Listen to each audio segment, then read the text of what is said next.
40 வருடங்களுக்கு ஒரு முறை நடைபெறும் அத்திவரதர் வைபவம் ஜூலை 1ஆம் தேதி தொடங்கியது.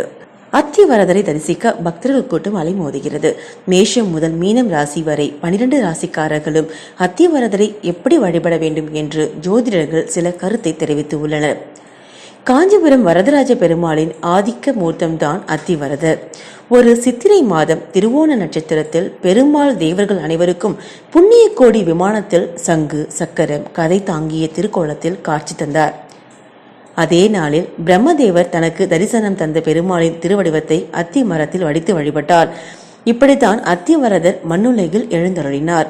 பிரம்மதேவரால் உருவான அத்திமர வரதராஜரை தேவலோக யானையான ஐராவதம் தனது முதுகில் சுமந்தது. பின்னர் ஐராவதம் சிறு குன்றாக உருமாறி அத்திகிரி வேழமலை என்று பெயர் பெற்றது. வாழ்வில் ஒரு முறையேனும் இவரை தரிசிப்பது மோட்சத்தை அளிக்கும் என்பார்கள். 2வது முறை யாரேனும் தரிசித்தால் வைகுந்த பதவி பெறுவார்கள் என்பதும் ஐதீகம். அத்திவரத பெருமாளை பாதம் முதல் தலை வரை பார்த்து வணங்க வேண்டும்.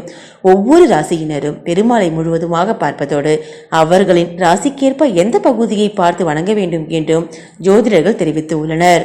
அதன்படி மேஷராசி நேயர்கள் பெருமாளின் கிரீடம் பெருமாளின் நெற்றியை பார்த்து வழிபடுவதன் மூலம் அறிவாற்றலும் ஆன்மீக சக்தியையும் அளிக்கும். மிகப்பெரிய தீட்சத்தை கிடைக்கக்கூடிய வாய்ப்பும் உண்டு. நம்பர் 1ஆக இருக்க ஆசைப்படுபவர்கள் பெருமாளின் நெற்றியை பார்த்து வணங்குங்கள். ரிஷப ராசிக்காரர்கள் பெருமாளின் முகத்தில் இருந்து கன்னங்களை பார்த்து கழுத்து வரை பார்த்து பிரார்த்தனை செய்ய வேண்டும். ஆண்களை வலது கன்னம், பெண்கள் இடது கன்னம் பார்த்து பிரார்த்தனை வைப்பதோடு முழு பெருமாளையும் பார்த்து வணங்குவது நல்லது. இதன் மூலம் செல்வம் பெருகுவதோடு வசீகரத்தன்மையும் அதிகரிக்கும். பெருமாளின் பாத தரிசனம் உங்கள் பாவங்களை போக்கும். மிதுன ராசியை சேர்ந்தவர்கள் பெருமாளுடைய காது பகுதியில் இருந்து இடது தோள் அல்லது வலது தோள் பார்த்து பிரார்த்திக்க வேண்டும். ஆண்கள் வலது தோள், பெண்கள் இடது தோள் பார்த்து பிரார்த்தனை வைத்து பெருமாளை முழுவதுமாக கண்டு தரிசிக்க வேண்டும். தைரியம், குடும்ப ஒற்றுமை கிடைக்கும். சமூகத்தில் மதிப்பு மரியாதை கூடும். கடகராசி நேயர்களே, பெருமாளின் மார்பில் லட்சுமி தேவி வாசம் செய்கிறார். அத்திவரத பெருமாளின் கை மேல் நோக்கி காட்டும் கையின் உள்ளங்கையை பார்த்து பிரார்த்தனை செய்ய வேண்டும். நினைத்தது நடக்கும். அதிக அளவில் பணம் விரயமாகாது. சேமிப்பு அதிகரிக்கும். கணவன் மனைவி ஒற்றுமை அதிகரிக்கும். சிம்ம ராசிக்காரர்கள் பெருமாளின் தாடையை பார்த்தும் தொப்புள் வரை உள்ள பகுதியை பார்த்தும் பிரார்த்திக்க வேண்டும்.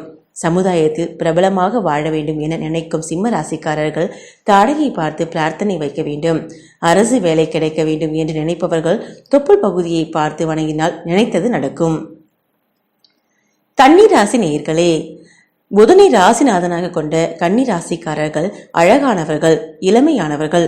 வசீகரமான தோற்றம் உள்ள கன்னி ராசிக்காரர்கள் அத்திவரத பெருமாளின் இடுப்பு வயிற்று பகுதியை பார்த்து பிரார்த்தனை வைப்பது நல்லது.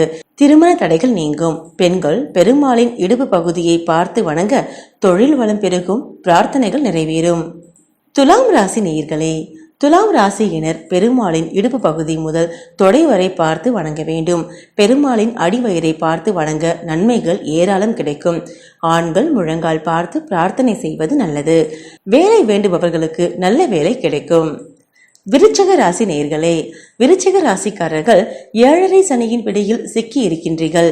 சனி பகவானின் ஆதிக்கத்தை தட்டி கேட்கக்கூடியவர்கள் இந்த அத்திவரதர். பெருமாளின் பாதத்தை பார்த்து நீங்கள் வணங்குவது நல்லது. பாதத்தை பார்த்து வழிபட்டால் பாத சனியின் பிரச்சனைகள் தீரும். 7.5 சனி பகவானின் பிடியில் இருந்து விடுபடுவீர்கள். நோய்கள் நீங்கி சுபிட்சம் பெருகும். விபத்தில் இருந்து தப்பிக்கலாம். திடீர் அதிர்ஷ்டம் கிடைக்கும். தனுசு ராசி நேயர்களே, தனுசு ராசியினர் பெருமாளின் 2 தொடைகளை பார்த்து வணங்குவது நல்லது. கணவன் மனைவி ஒற்றுமை மேம்படும். தொழில் மேன்மையடையும். வேண்டுதல்கள் நிறைவேறும். ஆணோ பெண்ணோ அத்திவரதரை வணங்க செல்லும் போது 2 தொடைகளையும் பார்த்து பிரார்த்தனை செய்யுங்கள். மகர ராசி நேயர்களே, சனி பகவானை ராசிநாதனாக கொண்ட மகரம் ராசிக்காரர்களே, நீங்கள் பெருமாளின் நெற்றி மற்றும் முழங்கால் பகுதியை பார்த்து வணங்க வேண்டும். இதனால் கடன்கள் அடைபடும். நோய்கள் நீங்கும். வேலை இல்லாமல் இருப்பவர்கள் பெருமாளின் முழங்கால் பகுதியை பார்த்து வணங்க நிச்சயம் வேலை கிடைக்கும். அத்திவரதர் வர பிரசாதி, வேண்டியதை உடனே நிறைவேற்றுவார். கும்பராசி நேயர்களே, கும்பராசியின் அதிமதி சனி என்பதால் பெருமாளின் முழு உருவத்தை பார்த்து வழிபடுவது மிகவும் நல்லது. வேண்டுதல் வைக்கும் போது பெருமாளின் கணுக்கால் பகுதியை பார்த்தும் உதட்டு பகுதியை பார்த்தும் வேண்டுதல் வைத்தால் வம்பு வழக்குகளில் இருந்து விடுபட முடியும். நினைவாற்றல் அதிகரிக்கும், பாவங்கள் நீங்கும். மீன ராசி நேயர்களே, மீன ராசியினர் பெருமாளின் கண்களை பார்த்து பிரார்த்தனை செய்தால் அருமையான பெருமையான வாழ்க்கை வாழ முடியும். பாதத்தை பார்த்து வணங்கினால் வண்டி வாகனங்கள் வீடு வாங்கும் யோகம் நிறைவேறும். 12 ராசிக்காரர்களும் அத்திவரதரை இப்படி வணங்கினால் நவ கிரகங்களினால் ஏற்படும் தோஷங்கள் நீங்கும், பிரச்சனைகளில் இருந்து விடுபடலாம்.